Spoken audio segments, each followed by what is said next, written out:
Good morning students. మనం ఈ వీడియోలో 9th క్లాస్ 9వ తరగతి విద్యార్థులకి వాస్తవ సంఖ్యలు ఫస్ట్ చాప్టర్ స్టార్ట్ చేస్తున్నాను. ఈ ఫస్ట్ చాప్టర్ జాగ్రత్తగా ఫాలో అవ్వండి. ఓకే, ఇప్పుడు మనం వాస్తవ సంఖ్యల్ని మనకి ఇంగ్లీష్లో ఏమంటారు అంటే రియల్ నెంబర్స్ అంటారు. ఈ వాస్తవ సంఖ్యలు అనేవి చాలా రకాల సంఖ్యలు కలిస్తే వాస్తవ సంఖ్యలు అవుతాయి. అంటే దాని ముందు మనం రకరకాల సంఖ్యా సమితులు నేర్చుకున్నాం. మనం చిన్నప్పుడు 6th class 7th class 8th క్లాసుల్లో రకరకాల సంఖ్యా సమితులు మనం నేర్చుకున్నాం. అవన్నీ కూడా మనకి వాస్తవ సంఖ్యల్లోకి వస్తాయి. ముందు మనం నేర్చుకున్నవి ఏమిటి అంటే సహజ సంఖ్యలు. ఈ సహజ సంఖ్యల్ని ఇంగ్లీష్లో ఏమంటారు అంటే న్యాచురల్ నెంబర్స్ అంటారు. ఈ సహజ సంఖ్యలు అంటే ఏంటి? సహజ సంఖ్యల్ని మనం ఎన్ అనే అక్షరంతో చూపిస్తారు, ఎందుకంటే ఫస్ట్ లెటర్ ఎన్ కాబట్టి. ఈ సహజ సంఖ్యలు మనం రాద్దాం. మనకు తెలుసు, చిన్నప్పుడు రాసాం. సహజ సంఖ్యలు అంటే ఏమీ లేదు, మనం లెక్క పెట్టడానికి లెక్కించే సంఖ్యలనే మనం సహజ సంఖ్యలు అంటారు. అంటే ఇక్కడ కొంతమంది విద్యార్థులు ఉన్నారు, ఎంతమంది ఉన్నారో లెక్క పెట్టా ఉన్నాం అనుకోండి. అప్పుడు ఏం చేస్తాం? 1 2 3 అని లెక్క పెడతాం. అవే సహజ సంఖ్యలు. సహజ సంఖ్యలు ఏంటి అని అడిగితే 1 2 3 4 ఇవన్నీ సహజ సంఖ్యలే. ఈ సహజ సంఖ్యలు ఎన్ని ఉంటాయి అంటే అనంతం, అలా వస్తూనే ఉంటాయి. మరి అతి చిన్న సహజ సంఖ్య ఎంత అంటే ఏం చెప్పాలి? 1. కాబట్టి దీన్ని సంఖ్యారేఖ మీద కూడా మనం చూపించవచ్చు. మనం 6th క్లాస్లో సంఖ్యారేఖ మీద కూడా చూపించాం. ఒక రేఖ గీస్తాం, సమాన దూరంలో ఇలా డాట్స్ పెట్టుకుంటూ వెళ్ళండి. అప్పుడు ఫస్ట్ది 1, తర్వాత 2 3 4 5 ఇలా మనం కుడివైపుకి వెళ్ళే కొద్దీ కూడా ఆ సంఖ్య యొక్క విలువ పెరుగుతూ ఉంటుంది. కాబట్టి ఎక్కడి నుంచి స్టార్ట్ చేయాలి? 1 నుంచి స్టార్ట్ చేయాలి, ఎందుకంటే మొదటి సహజ సంఖ్య 1 కాబట్టి. వీటిని మనం సహజ సంఖ్యలు అంటారు. ఈ సహజ సంఖ్యలు అనేవి వాస్తవ సంఖ్యల్లో ఒక భాగం అన్నమాట. తర్వాత ఇప్పుడు నెక్స్ట్ రెండవ సంఖ్యా సమితికి వెళ్దాం. అవే పూర్ణాంకాల గురించి ఇప్పుడు తెలుసుకుందాం. ఓకే, వాస్తవ సంఖ్యల్లో రెండవ సంఖ్యా సమితి ఏంటంటే పూర్ణాంకాలు. ఇవన్నీ కూడా వాస్తవ సంఖ్యల్లోనే వస్తాయన్నమాట. కాబట్టి మనం ఒక్కొక్క సమితిని మనం చెప్పుకుంటున్నాం. ఫస్ట్ సహజ సంఖ్యలు చెప్పుకున్నాం, ఇప్పుడు రెండోది పూర్ణాంకాలు. ఈ పూర్ణాంకాలని ఇంగ్లీష్లో అయితే ఏమంటారు అంటే హోల్ నెంబర్స్ అంటారు. ఈ హోల్ నెంబర్స్ని మనం W అనే అక్షరంతో చూపిస్తారు, ఎందుకంటే ఫస్ట్ లెటర్ ఏముందో చూసుకోండి, దాంతోనే చూపిస్తారు. మరి ఈ పూర్ణాంకాల్లో ఏముంటుందంటే సహజ సంఖ్యలతో పాటు 0 కూడా ఉంటుంది. సహజ సంఖ్యలు అంటే 1 2 3 4 ఆల్రెడీ చెప్పుకున్నాం. దానికి 0 కూడా కలిపితే మనకు హోల్ నెంబర్స్ అంటారు, అంటే పూర్ణాంకాలు అంటారు. అంటే 0 1 2 3 సో ఆన్, ఇవే మనకి పూర్ణాంకాలు. ఈ పూర్ణాంకాల్లో అతి చిన్న పూర్ణాంకం ఏది అని అడిగితే మనం 0 చెప్పాలి. పెద్ద పూర్ణాంకం ఏంటి అంటే ఇన్ఫినిటీ. మనం చెప్పలేం, అలా అనంతం కాబట్టి అది చెప్పలేమని చెప్తాం. ఇప్పుడు దీన్ని మనం ఒక సంఖ్యారేఖ మీద చూపిద్దాం. సంఖ్యారేఖ మీద చూపించాలంటే మళ్ళీ సేమ్ ప్రొసీజర్. సంఖ్యారేఖ తీసుకోవడం, ఇలా దూరంగా మనకి డాట్స్ పెట్టుకుంటూ వెళ్ళండి. ఫస్ట్ ఏం చూపించాలి? ఇప్పుడు 0 తర్వాత 1 2 3 4 ఇలా మనకు వరుసగా వస్తూనే ఉంటుంది. అందుకని అతి చిన్న పూర్ణాంకం 0, అతి పెద్ద పూర్ణాంకము మనం చెప్పలేం. ఇదే పూర్ణాంకాలు. ఇవన్నీ కూడా వాస్తవ సంఖ్యల్లో ఉంటాయన్నమాట. ఫస్ట్ సహజ సంఖ్యలు వాస్తవ సంఖ్యల్లో ఉంటాయి, పూర్ణాంకాలు వాస్తవ సంఖ్యల్లో ఉంటాయి. ఇప్పుడు మనం తర్వాత మూడవ సమితి. ఇప్పుడు మనం మూడవ సంఖ్యా సమితి ఏమిటి అంటే పూర్ణ సంఖ్యలు. ఈ పూర్ణ సంఖ్యలను ఇంగ్లీష్లో ఏమంటారు అంటే ఇంటీజర్స్ అంటారు. ఇంటీజర్స్ని మామూలుగా అయితే ఐ అనే అక్షరంతో చూపించాలి, ఫస్ట్ లెటర్ ఐ కాబట్టి. కానీ తర్వాత ఇంకా మనకి ఇర్రేషనల్ నెంబర్స్ అని, కరణీయ సంఖ్యలు, ఇమాజినరీ నెంబర్స్ అని, కల్పిత సంఖ్యలు, ఇలాంటివి రకరకాలుగా వచ్చినాయి అనమాట. అందుకోసమని ఏం చేశారంటే దీనికి జెడ్ అనే ఒక పేరు పెట్టారు. అంటే పూర్ణ సంఖ్యల్ని జెడ్ అనే అక్షరంతో సూచిస్తారు. మరి ఈ జెడ్లో అంటే ఈ పూర్ణ సంఖ్యలో ఏముంటాయంటే 0 ఉంటుంది, ధన సంఖ్యలు ఉంటాయి, రుణ సంఖ్యలు కూడా ఉంటాయి. కాబట్టి 0 మధ్యలో పెట్టుకుందాం. ధన సంఖ్యలు 1 2 3 ఇవన్నీ ధన సంఖ్యలు, కుడివైపు అన్నీ ధన సంఖ్యలు. ఇంకా ఎడంవైపు అన్నీ రుణ సంఖ్యలు ఉంటాయి. రుణ సంఖ్యల్లో -1, ఇంకా ముందుకు వస్తే -2 -3 సో ఆన్. అందులో 0 ఉంటుంది, ధన సంఖ్యలు ఉంటాయి, రుణ సంఖ్యలు ఉంటాయి. ఇలాంటి వాటిని మనం ఏమంటారు అంటే పూర్ణ సంఖ్యలు. ఈ పూర్ణ సంఖ్యల్ని మనం కూడా సంఖ్యారేఖ మీద చూపించవచ్చు. పూర్ణ సంఖ్యల్లో ఏముంటాయి అంటే ధన సంఖ్యలు, రుణ సంఖ్యలు, జీరో కూడా ఉంటాయి. ఈ పూర్ణ సంఖ్యల్లో సహజ సంఖ్యలు ఉన్నాయి చూడండి, ఇవి సహజ సంఖ్యలు. ఈ పూర్ణ సంఖ్యల్లోనే పూర్ణాంకాలు కూడా ఉన్నాయి. 0, 1, 2, 3 చూడండి, ఇవి పూర్ణాంకాలు. అందుకని అంటే సమితి ఏమవుతుంది, ఒక్కొక్క సమితి పెద్దదవుతుంది అనమాట. న్యాచురల్ నెంబర్ సమితి అంటే సహజ సంఖ్యలు చిన్నప్పుడు అనుకోండి 0 కలిసింది, అప్పుడు ఏమైంది అంటే మనకి పూర్ణాంకాలు వచ్చాయి. ఆ పూర్ణాంకాలకి 0 కలవగానే పూర్ణాంకాలు అయ్యాయి. ఆ పూర్ణాంకాలకి రుణ సంఖ్యలు కలిస్తే అప్పుడు మనకు పూర్ణ సంఖ్యలు ఏర్పడ్డాయి. అంటే సంఖ్య నెమ్మదిగా పెద్దదవుతుంది అనమాట. సంఖ్యా సమితి పెద్దదవుతుంది అనమాట. ఇప్పుడు 0 తీసుకోండి, మధ్యలో 0 పెట్టండి కరెక్ట్గా. ఇలాగ సమాన దూరంలో ఇలాగ పాయింట్స్ పెట్టుకోండి, అటు ఇటు. ఇటు వెళ్ళే కొలది 1, 2, 3, 4, ఇటువైపు -1, -2, -3 ఇలా కూడా చూపించవచ్చు రుణ సంఖ్యలు. ఇప్పుడు లేకపోతే ఇంకొకలాగా కూడా మనం ఇంకో పద్ధతిలో కూడా మనం చూపించవచ్చు. ఇది సంఖ్యారేఖ అనుకోండి, ఈ సంఖ్యారేఖ మధ్యలో 0 పెట్టుకోండి. ఇలా పైకి వెళ్ళే కొలది 1, 2, 3 పైకి అనమాట. ఇలా కిందకి మెట్లు ఉన్నాయి, పైకి మెట్లు, పైకి వెళ్ళే కొలది మనకు ప్లస్, కిందకు వచ్చే కొలది మైనస్. -1, -2, -3 అంటే -2 కన్నా -3 చిన్నది. కిందకు వచ్చే కొలది చిన్నవి, పైకి వెళ్ళే కొలది పెద్దవి.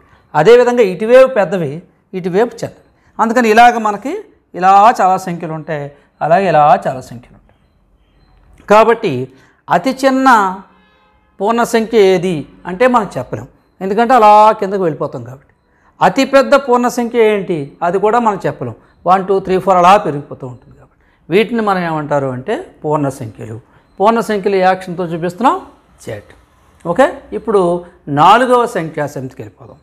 అవి ఏమిటి అంటే అకరణీయ సంఖ్యలు. ఈ అకరణీయ సంఖ్యలు మనకి చాలా ఇంపార్టెంట్. ఫస్ట్ 2 అభ్యాసాల్లోనూ కూడా అకరణీయ సంఖ్యల గురించే ఎక్కువ క్వశ్చన్స్ ఉన్నాయి. కాబట్టి అకరణీయ సంఖ్యలు మీరు బాగా నేర్చుకోవాలి. ఓకే, ఇప్పుడు మనం అది చాలా ఇంపార్టెంట్ సంఖ్యా సమితి ఏంటంటే అకరణీయ సంఖ్యలు. ఈ అకరణీయ సంఖ్యల గురించి మనం తెలుసుకుంటున్నాం.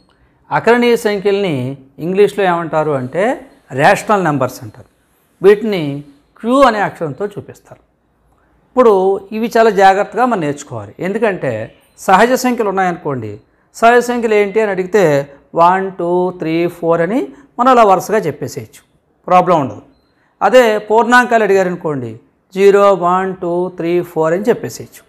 అలాగే పూర్ణ సంఖ్యలు అడిగారు అనుకోండి 0, 1, 2, 3, 4 కుడివైపు, ఎడంవైపు -1, -2, -3 ఇలా కూడా మనం ఈజీగా చెప్పచ్చు. కానీ ఈ కరణీయ సంఖ్యలు అంటే ఏంటి, అకరణీయ సంఖ్యలు ఏంటంటే మనం కొంచెం జాగ్రత్తగా చెప్పాలి. అకరణీయ సంఖ్యలు మనకు చాలా సంఖ్యలు ఉంటాయి, చాలా రకాలైన సంఖ్యలు అకరణీయ సంఖ్యలుగా ఉంటాయి. అకరణీయ సంఖ్యలు అంటే ఏంటంటే P/Q రూపంలో, జాగ్రత్తగా చూడండి, ఇక్కడ దీన్ని Q అనే అక్షరంతో చూపిస్తారు. P/Q, Q is not equal to 0 అంటే ఇది లవం హారం, హారం 0 అవ్వకూడదు. Q is not equal to 0 అంటే హారం 0 అవ్వకూడదు. P/Q రూపంలో అనగా భిన్న రూపంలో, అంటే భిన్న రూపంలో ఉండాలి. 3/4, 5/7 వీటిని మనం భిన్నాలు అంటాం. ఈ భిన్న రూపంలో ఉండాలి. భిన్న రూపంలో రాయగలిగే సంఖ్యలు ఆ రూపంలో రాయగలగాలి. ఆ రూపంలో ఉంటే గొడవే లేదు, లేకపోతే వాటిని ఆ రూపంలో రాయగలిగితే వాటిని మనం అకరణీయ సంఖ్యలు అంటారు. ఇక్కడ PQలు పూర్ణ సంఖ్యలు. ఈ PQ అంటే లవహారాలు 2 కూడా మళ్ళీ మనకి పూర్ణ సంఖ్యలు అవ్వాలి. అంతేకాకుండా అవి సాపేక్ష ప్రధానాంకాలు అవ్వాలి. సాపేక్ష ప్రధానాంకాలు అవ్వడం ఏంటో ఒకసారి మళ్ళీ చెప్తాను. ఇవి అంటే ఈ రూపంలో, అంటే భిన్న రూపంలో ఉన్న సంఖ్యలని లేదా భిన్న రూపంలో రాయగలిగే సంఖ్యలని మనకి ఏమంటారు అంటే అకరణీయ సంఖ్యలు అంటారు. ఈ అకరణీయ సంఖ్యలు మనకి సాధారణంగా మనకి 5 రూపాల్లో ఉంటాయి. మనం ఒక్కొక్క రూపం గురించి ఇప్పుడు తెలుసుకుందాం. రూపం 1.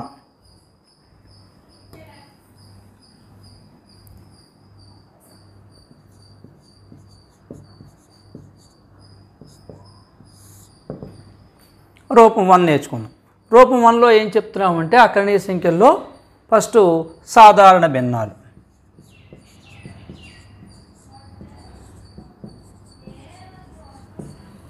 ఈ సాధారణ భిన్నాలన్నీ కూడా మనకి అకరణీయ సంఖ్యలు అవుతాయి. ఎందుకని అవన్నీ కూడా మనకు ఉదాహరణ తీసుకుందాం. 3/5 చూడండి, ఇది భిన్న రూపంలో ఉంది, ఇది లవం, ఇది హారం, ఇది పూర్ణ సంఖ్య, ఇది కూడా పూర్ణ సంఖ్య. లవహారాలు పూర్ణ సంఖ్యలు అవ్వాలి, అంతేకాకుండా భిన్న రూపంలో ఉండాలి. భిన్న రూపంలో ఉండే సంఖ్యలను ఏమంటారు అంటే ఆకర్ణీయ సంఖ్యలు అంటారు. అలాగే ఇంకోటి చూద్దాం, 22/7 ఇది కూడా భిన్న రూపంలో ఉంది, ఇది ఒక ఆకర్ణీయ సంఖ్య. -8/3 ఇది కూడా అంతే, ఇది కూడా భిన్న రూపంలో ఉంది. ఇలా భిన్న రూపంలో ఉండే ప్రతి సంఖ్య కూడా ఆకర్ణీయ సంఖ్య. కాబట్టి ఇంకా మనం చాలా భిన్నాలు రాసుకోవచ్చు. మీరు ఈ క్లాస్ అయిపోయిన తర్వాత కొన్ని భిన్న రూప ఆకర్ణీయ సంఖ్యలకి రాయండి. తర్వాత నేను క్వశ్చన్స్ ఇస్తాను, క్వశ్చన్స్ ఇచ్చినప్పుడు మనం రాద్దాం. అభ్యాసంలో కూడా దీని మీద క్వశ్చన్స్ ఉన్నాయి. ఫస్ట్ క్వశ్చన్ అదే ఉంటుంది, 5 ఆకర్ణీయ సంఖ్యలను రాయండి. ఒక 5 ఆకర్ణీయ సంఖ్యలు అంటే ఈ 5 రాసేసుకోవచ్చు. ఓకే, ఇది రూపం 1. ఇప్పుడు రూపం 2 చెప్పు. మరి ఇప్పుడు రూపం 2లో ఉన్న ఆకర్ణీయ సంఖ్యల గురించి మాట్లాడుకుందాం. ఇప్పుడు సహజ సంఖ్యలు, పూర్ణాంకాలు, పూర్ణ సంఖ్యలు ఈ 3 కూడా మనకు ఆకర్ణీయ సంఖ్యలు అవుతాయి. అంటే ఫర్ ఎగ్జాంపుల్ ఏదైనా ఒక సహజ సంఖ్య తీసుకుందాం, చాలా సహజ సంఖ్యలు ఉన్నాయి, ఏదో ఒక సహజ సంఖ్య తీసుకుందాం. సపోజ్ 1 తీసుకుందాం. 1 ఈ 1ని మనం భిన్న రూపంలో రాయగలమా? ఇది యాక్చువల్గా భిన్న రూపంలో లేదు, భిన్న రూపంలో రాయగలిగితే ఇది ఆటోమేటిక్గా ఆకర్ణీయ సంఖ్య అయిపోతుంది. దీన్ని భిన్న రూపంలో ఈజీగా రాసేయచ్చు, 1/1. అలాగే ఇంకో సహజ సంఖ్య తీసుకోండి, 2. 2ని ఏమని రాయొచ్చు? 2/1. అంటే హారం 1 అయితే అదే సంఖ్య అయిపోతుంది, 2/1 2, 5/1 5, 7/1 7. కాబట్టి మనం ప్రతి సహజ సంఖ్యని కూడా భిన్న రూపంలో ఈజీగా రాసేయచ్చు. అలాగే పూర్ణాంకాలు, ఇవి కూడా పూర్ణాంకాలు ఎలాగోను. పూర్ణాంకాల్లో మనకు ఎక్స్ట్రా 0 ఉంది కాబట్టి 0ని కూడా మనం రాసేయచ్చు, 0/1 లేదా 0/2, 0/3. 0 ఎంత వేసుకున్నా 0 అయిపోతుంది ఆటోమేటిక్గా. కాబట్టి పూర్ణాంకాలు. అలాగే పూర్ణ సంఖ్యలు, ఇవి కూడా పూర్ణ సంఖ్యలే. పూర్ణ సంఖ్యలు ఎక్స్ట్రాగా ఏమున్నాయి మనకి, ఇంకా నెగిటివ్ నెంబర్స్ కూడా ఉన్నాయి, రుణ సంఖ్యలు కూడా ఉన్నాయి. 2-3 రుణ సంఖ్యలు కూడా తీసుకుందాం. -5, -5/1, -8, -8/1. అంటే దీన్ని బట్టి మనకి ఏమర్థమైంది? పూర్ణ సంఖ్యలన్నీ కూడా ఆకర్ణీయ సంఖ్యలే. ఎందుకంటే ప్రతి పూర్ణ సంఖ్యని కూడా మనం భిన్న రూపంలో రాయొచ్చు. పూర్ణ సంఖ్య అంటే అర్థం సహజ సంఖ్యలు వచ్చేస్తాయి, పూర్ణాంకాలు కూడా వచ్చేస్తాయి. ఎందుకంటే పూర్ణ సంఖ్యల్లో సహజ సంఖ్యలు ఉన్నాయి, పూర్ణాంకాలు కూడా ఉన్నాయి కాబట్టి అన్ని పూర్ణ సంఖ్యలు ఆకర్ణీయ సంఖ్యలే. ఓకే, ఇప్పుడు మనం 3వ రూపంలోకి వద్దాం, అంతమయ్యే దశాంశ సంఖ్యలు. దశాంశ సంఖ్యలు అంటే తెలుసు కదా మనకి, దశాంశ బిందువు ఉండే వాటిని దశాంశ సంఖ్యలు అంటారు. అంటే ₹3.42 అన్నాం అనుకోండి, 3.42 ఇది ఒక దశాంశ సంఖ్య. ఈ పాయింట్ ఉన్నటువంటి సంఖ్యలే మనకు దశాంశ సంఖ్యలు. 3.42 ఇవి ఆల్రెడీ మనం 6th 7th క్లాస్లో నేర్చుకున్నాం. ఈ 3.42 అనే సంఖ్యని మనం భిన్న రూపంలో రాయాలి. అప్పుడు మీకు అనుమానం రావచ్చు, 3.42/1 అని రాసేసుకోవచ్చు కదా. అలా రాసుకున్నప్పుడు 3.42 అనేది పూర్ణ సంఖ్య అవ్వదు. కాబట్టి దీని పూర్ణ సంఖ్య రావాలి, లవహారాలు పూర్ణ సంఖ్య అయ్యేటట్టుగా రాయాలి. అందుకని 3.42ని మనం భిన్న రూపంలో రాయొచ్చు. ఎలా రాయొచ్చు? 3.42ని అప్పుడు ఇది బిందువు తర్వాత ఎన్ని స్థానాలు ఉన్నాయో చూసుకోండి. 1 2 2 స్థానాలు ఉన్నాయి కాబట్టి దీన్ని 100తో గుణకారించి 100తో భాగించండి. 100తో గుణకారిస్తే ఏమైంది? 342/100. అందుకని మనం చాలా సింపుల్గా మనం చెప్పుకున్నాం 8th క్లాస్లో 3.42 అంటే పాయింట్ తర్వాత ఎన్ని స్థానాలు ఉన్నాయో చూసుకోండి. 2 స్థానాలు ఉంటే ఆ పాయింట్ తీసేయండి, తీసేస్తే 342/100. అలాగే 1.7 పాయింట్ తర్వాత ఒక స్థానం ఉంది అంటే 17/10. ఒక స్థానం ఉంటే ఒక 0 పెట్టాలి, 2 స్థానాలు ఉంటే ఒకటి పక్కన 2 0లు పెట్టాలి. అలాగే చూడండి 3.147 అంటే 3147/3 స్థానాలు ఉన్నాయి, 1 2 3 కాబట్టి 1000. ఇలాగ మనం ఈ ప్రతి అంతమయ్యే దశాంశ సంఖ్యలు, వీటి అంతమయ్యే దశాంశ సంఖ్యలు అంటారు. ఎందుకంటే ఈ దశాంశ బిందువు తర్వాత స్థానాలు మనకి అంతమైపోయాయి అంటే ఆగిపోవాలి, స్టాప్ అయిపోవాలన్నమాట, ఆగిపోవాలి. 3.42 అంటే 2 స్థానాలే ఉన్నాయి, పాయింట్ తర్వాత ఒక స్థానమే ఉంది, పాయింట్తో 3 స్థానాలు ఉన్నాయి. 10 స్థానాలు ఉన్నా పర్వాలేదు, 50 స్థానాలు ఉన్నా పర్వాలేదు, 200 స్థానాలు ఉన్నా పర్వాలేదు, కానీ ఆగిపోవాలి. ఇలా ఆగిపోతే అంతమయ్యే దశాంశ సంఖ్యలు అంటారు ఇటువంటి వాటిని. వీటిని మనం ఆటోమేటిక్గా మనం ఏం చేయొచ్చు? భిన్న రూపంలో రాయొచ్చు. కాబట్టి ఇవన్నీ కూడా మనకి ఆకర్ణీయ సంఖ్యలే. ఓకే, ఇప్పుడు నెక్స్ట్ రూపం 4 4వ రూపంలోకి వెళ్దాం. ఓకే. ఇప్పుడు మనం 4వ రూపం గురించి మాట్లాడుకుంటున్నాం. 4వ రూపం ఏంటి? అంతం కాని ఆవర్తితం అయ్యే దశాంశ సంఖ్యలు. అంతం అవ్వవు కానీ ఆవర్తితం అయిపోతూ ఉంటాయి. అటువంటి దశాంశ సంఖ్యలు కూడా మనకు అకరణీయ సంఖ్యలు అవుతాయి అంటారు. దీన్ని మనం ఉదాహరణగా మనం చెప్పుకున్నాం. ఎగ్జాంపుల్ ఉదాహరణ, ఇప్పుడు 10/3 అనే ఒక భిన్నం తీసుకుందాం. ఇది ఒక అకరణీయ సంఖ్య. దీన్ని మీరు భాగించండి, 10ని 3తో భాగించండి. 3 3s 9, 3 సార్లు పోయింది, 3 3 9, 1 పాయింట్ పెట్టుకోండి 0. దశాంశ భాగాహారం మీకు తెలుసు. అలాగే మళ్ళీ 3 3 9, మళ్ళీ 1, మళ్ళీ 0 పెట్టుకోండి, 3 3 9 1. ఇలాగ మనకి ఏమవుతుంది? ఇంకా అలా చేస్తుంటే అలా ఎంతసేపు అయినా వస్తూనే ఉంటుంది. అంటే ఈ భాగాహారం పూర్తి అవ్వదు, ఎండ్ అవ్వదు. కాబట్టి దీని విలువ ఎంత అని అడిగారు అనుకోండి, 10/3 = 3.3333 అలా ఎన్ని స్థానాలైనా అనంతమైన స్థానాలు వస్తూనే ఉంటుంది. కాబట్టి దీన్ని మనం షార్ట్కట్గా ఏం చెప్తాం? 8th క్లాస్లో నేర్చుకున్నాం, 3.3 బార్. ఒకే సంఖ్య అలా రిపీటెడ్గా వచ్చేస్తే దాన్ని బార్ అని రాస్తాం. అంటే దీన్ని బట్టి మనకి ఏమర్థమైంది? 10/3 10/3 విలువ 3.3 బార్ అయింది. అంటే 3.3 బార్ విలువ 10/3 వచ్చింది. కాబట్టి ఇలాంటి సంఖ్యలు కూడా ఆటోమేటిక్గా ఏమవుతున్నాయి? మనకి అకరణీయ సంఖ్యలు అవుతున్నాయి. అంటే ఇలా బార్ ఉన్న మోడల్ సంఖ్యలన్నీ కూడా మనకి దశాంశ సంఖ్య, బార్ మోడల్లో ఉన్న దశాంశ సంఖ్యలన్నీ కూడా ఏమవుతాయి అంటే అకరణీయ సంఖ్యలు అవుతాయి. కాబట్టి ఈ భాగాహారం చేసినప్పుడు ఏం జరుగుతుంది అంటే, మనం ఏదైనా ఒక భిన్నం తీసుకుని భాగాహారం చేసి దాన్ని దశాంశ రూపంలోకి మారిస్తే ఈ రకమైన దశాంశ సంఖ్యన వస్తుంది. లేకపోతే ఇందాక మనం ముందు మోడల్లో చెప్పుకున్నాం చూడండి, కరెక్ట్గా వచ్చేసే మోడల్ వస్తుంది కదా, అంటే అంతమైపోయే దశాంశ సంఖ్యన వస్తుంది. 2 మోడల్లోనే ఏదో ఒక మోడల్ వస్తుంది. కాబట్టి ఇక్కడ ఆవృతమయ్యే మోడల్ వచ్చింది. కాబట్టి ఆవృతమయ్యే మోడల్లో దశాంశ సంఖ్యలు లేదా అంతమయ్యే మోడల్ దశాంశ సంఖ్యలు రెండూ కూడా మనకి అకరణీయ సంఖ్యలే అవుతాయి.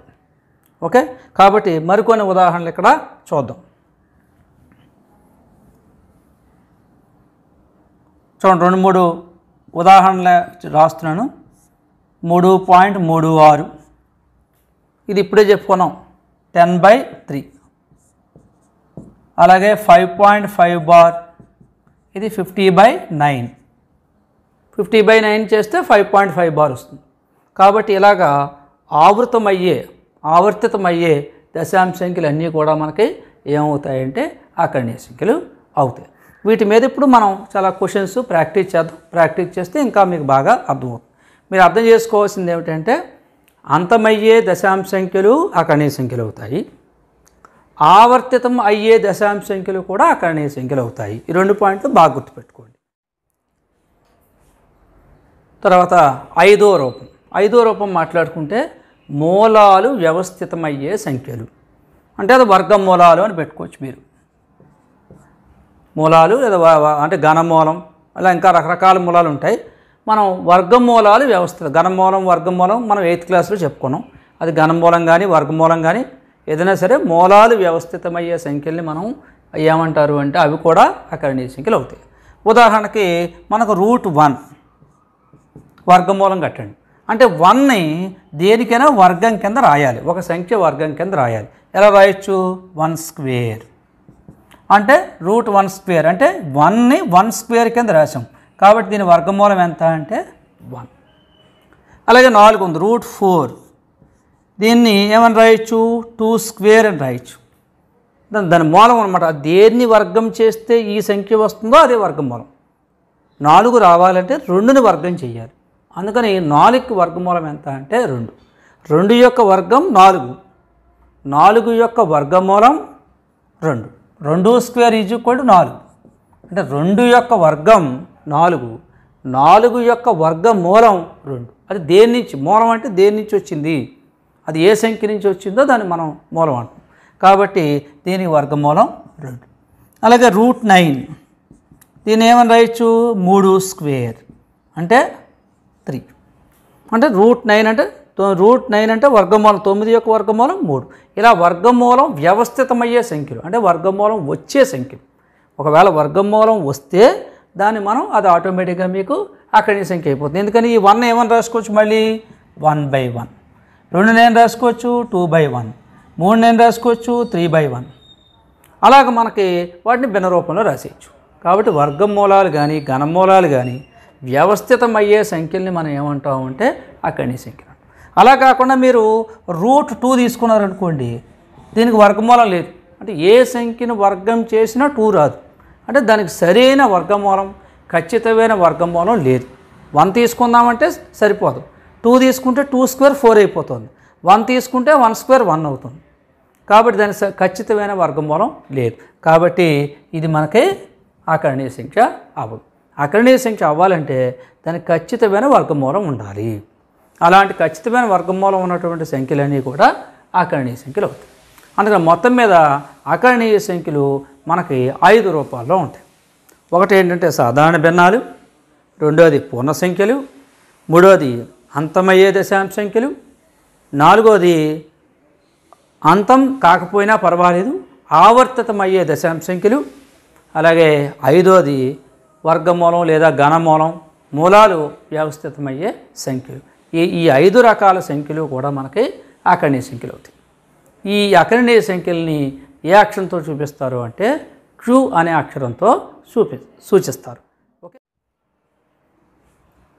ఇప్పుడు మనం కొన్ని మాదిరి ప్రశ్నలు చేద్దాం, కొన్ని ఎగ్జాంపుల్స్ చేద్దాం. చేసిన తర్వాత అప్పుడు మనం అభ్యాసం 1.1కి వెళ్దాం. ముందు కొన్ని మీకు ఎగ్జాంపుల్ క్వశ్చన్స్ చెప్తున్నాను, మాదిరి ప్రశ్నలు. ఏవైనా 5 భిన్న రూప అకర్ణీయ సంఖ్యలు రాయండి. మీకు నచ్చిన 5 అకర్ణీయ సంఖ్యలు రాయమంటున్నాడు. ఏం రాద్దాం? 3/8 భిన్న రూప అకర్ణీయ సంఖ్య, -9/5 మైనస్ సంఖ్యలు కూడా రాసుకోవచ్చు.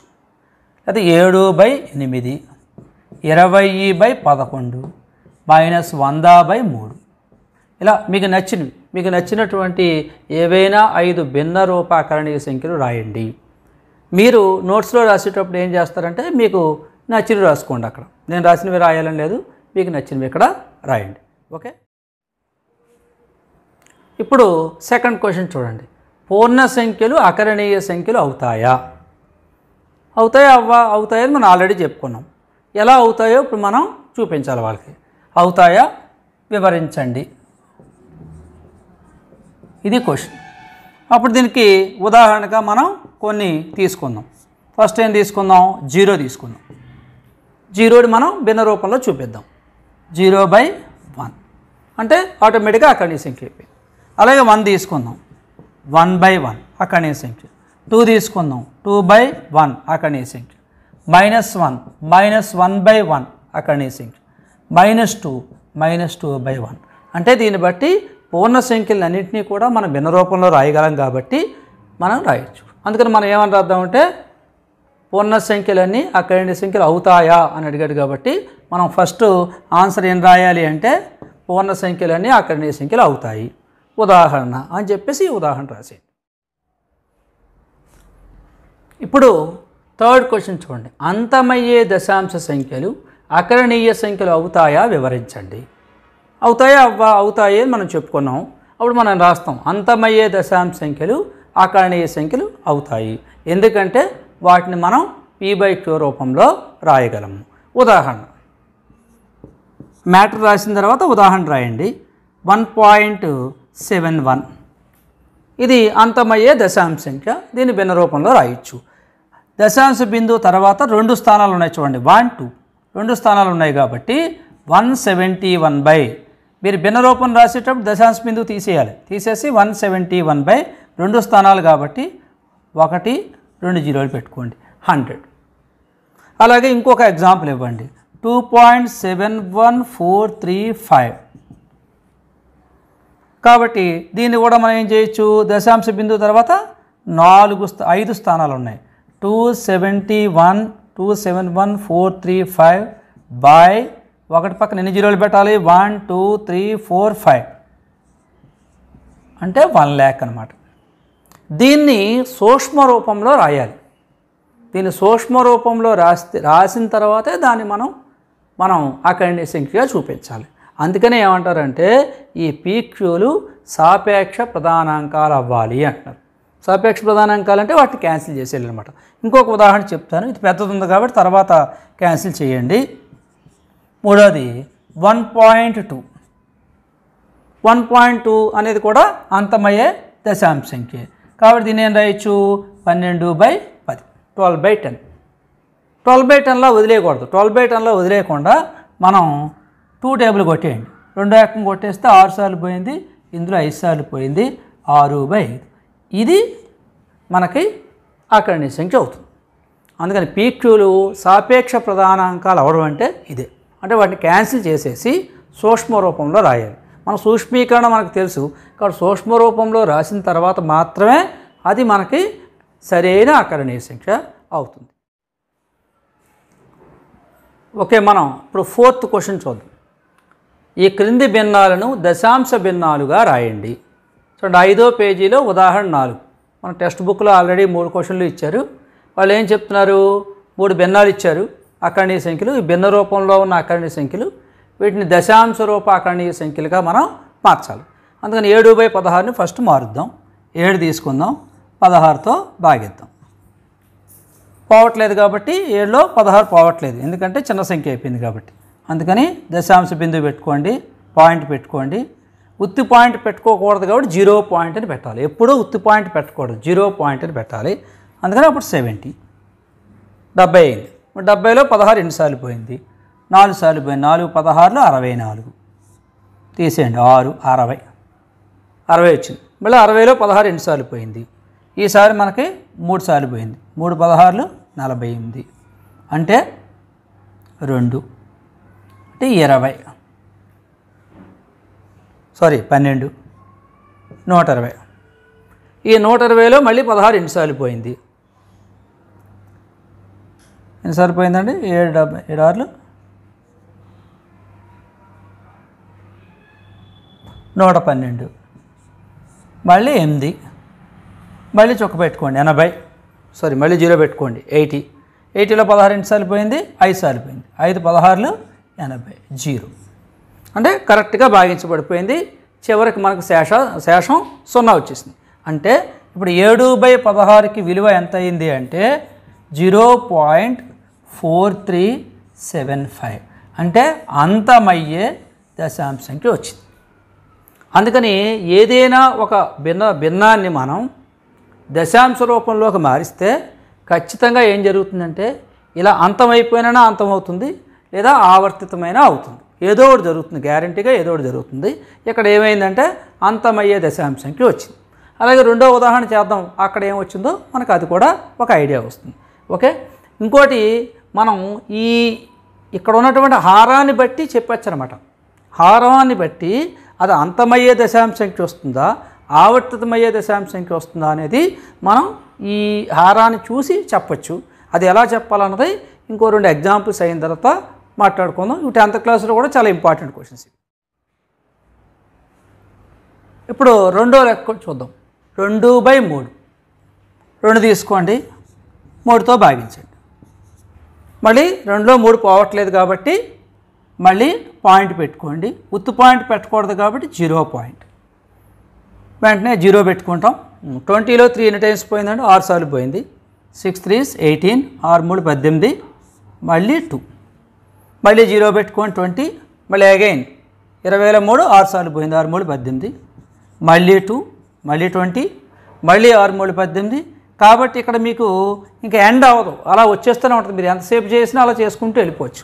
అందుకనే ఏమైంది అంటే 2/3 ఏమైంది 0.6666 అలా వస్తూనే ఉంటుంది, ఆగదు, అంతం అవ్వట్లేదు. కానీ ఆవర్తితం అయిపోయింది, అంటే మళ్ళీ మళ్ళీ వస్తుంది. కాబట్టి దీన్ని మనం బార్ మోడల్లో రాయొచ్చు. కాబట్టి 2/3 0.6 బార్. అంటే గ్యారంటీగా మనకి అంతమైనా అయిపోతుంది, లేదా ఇలా ఆవర్తితమైనా అయిపోతుంది. ఏదో ఒకటి జరుగుతుంది అనమాట, ఏదో ఒకటి ఖచ్చితంగా జరుగుతుంది. మొదటి క్వశ్చన్ ఏమో అంతమయ్యే దశాంశ సంఖ్య వచ్చింది. ఈ రెండవ క్వశ్చన్ ఏమో ఆవర్తితమయ్యే దశాంశ సంఖ్య వచ్చింది. ఇప్పుడు మూడవ క్వశ్చన్ ఏమొస్తుందో ఒకసారి చూద్దాం. అది మూడవ క్వశ్చన్ 10/7. దాన్ని చేద్దాం. ఇప్పుడు మనకి 10/7. మళ్ళీ 10 తీసుకోండి, 7తో భాగించండి. 1773 పాయింట్ పెట్టుకోండి. 0 30, 30లో 7 ఎన్నిసార్లు పోయింది? 4 సార్లు పోయింది. 4 7 28, 2 20, 20లో 7 2 సార్లు పోయింది, 2 7 14, 6 అంటే 60, 60లో 7 ఎన్నిసార్లు పోయింది, 8 సార్లు పోయింది, 2 56, మళ్ళీ 4 40, మళ్ళీ 40లో 7 5 సార్లు పోయింది, 5 35, 1 10, 10లో 7 ఒకసారి ఎన్నిసార్లు పోయింది, ఒకసారి పోయింది, 1 7 7 3 30, మళ్ళీ 4 7 28, 20, మళ్ళీ 20లో 7 ఎన్నిసార్లు పోయింది, 2 సార్లు పోయింది, 14 6. ఇక్కడ మీరు జాగ్రత్త చూడండి, 1.4285 1 మళ్ళీ 42 మళ్ళీ స్టార్ట్ అయిపోయింది, చూడండి 42 మళ్ళీ స్టార్ట్ అయిపోయింది, రీస్టార్ట్ అయిపోయింది, అంటే మళ్ళీ ఆవర్తతం మొదలైంది.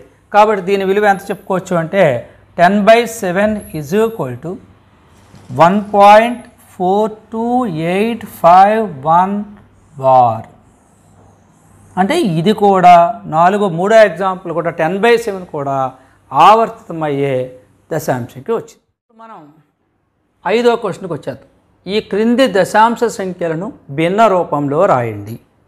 ఇప్పుడు మనకు 2 సంఖ్యలు ఇచ్చారు, చూడండి. ఫస్ట్ సంఖ్య తీసుకుందాం, 7.313.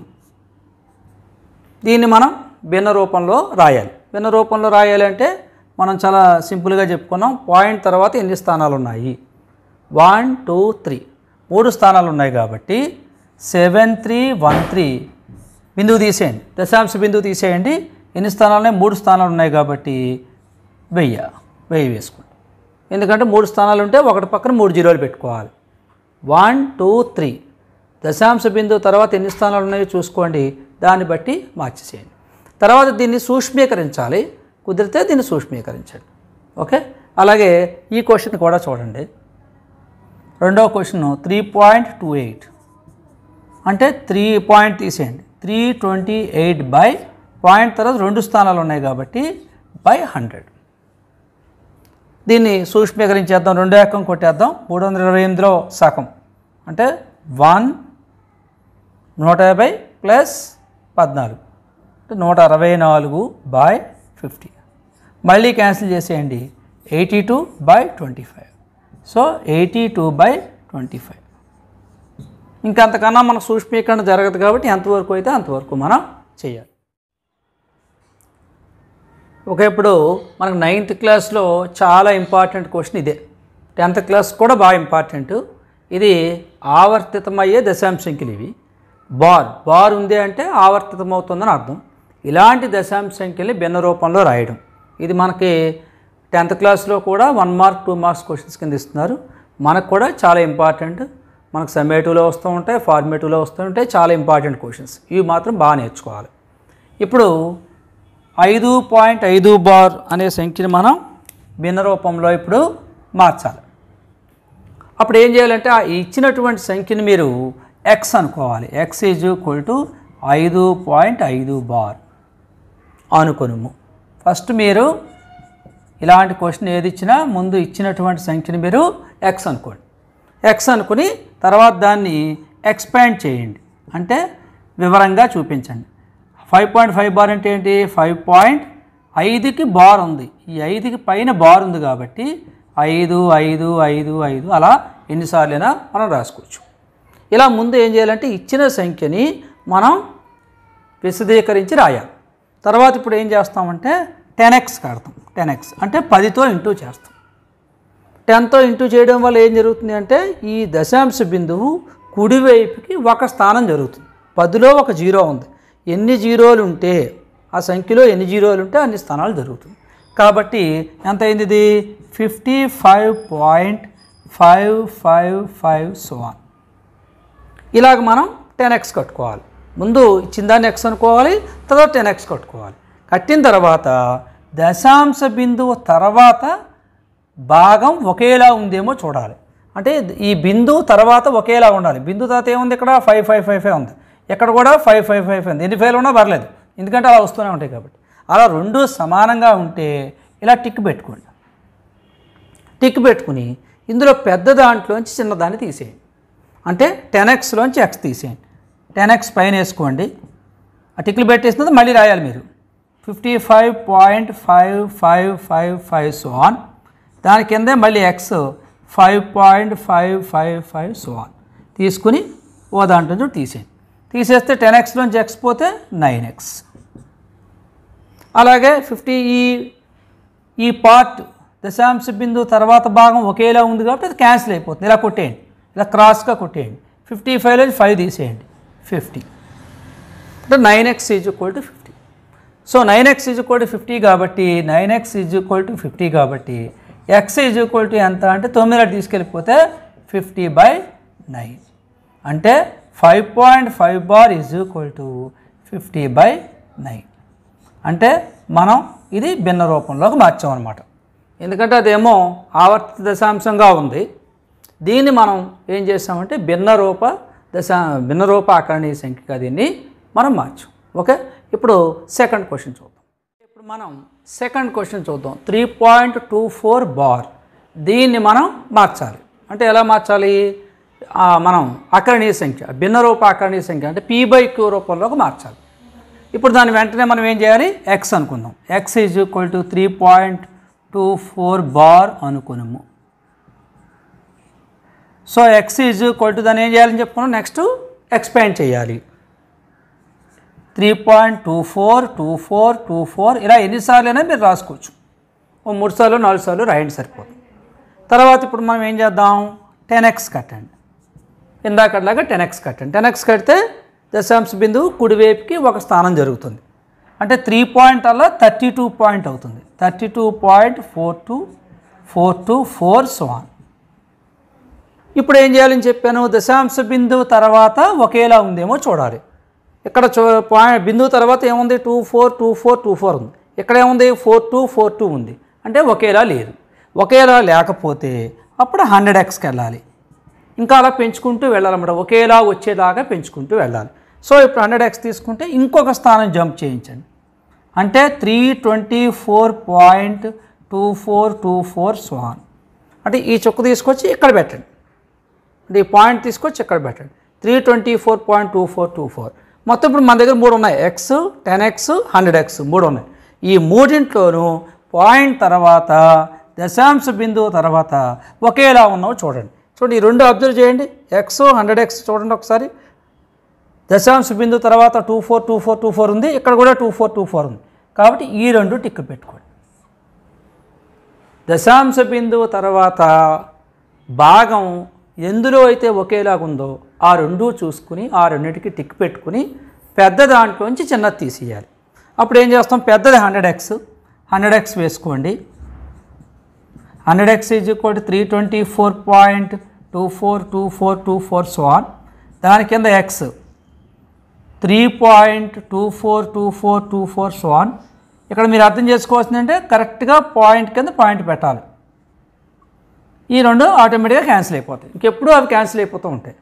అప్పుడు ఏమవుతుంది? 100x నుంచి x తీసేస్తే 99x, 324లో 3 తీసేస్తే 321. So 99x =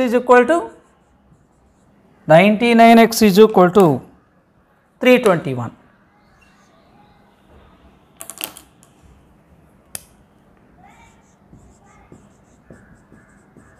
so x = 321/99.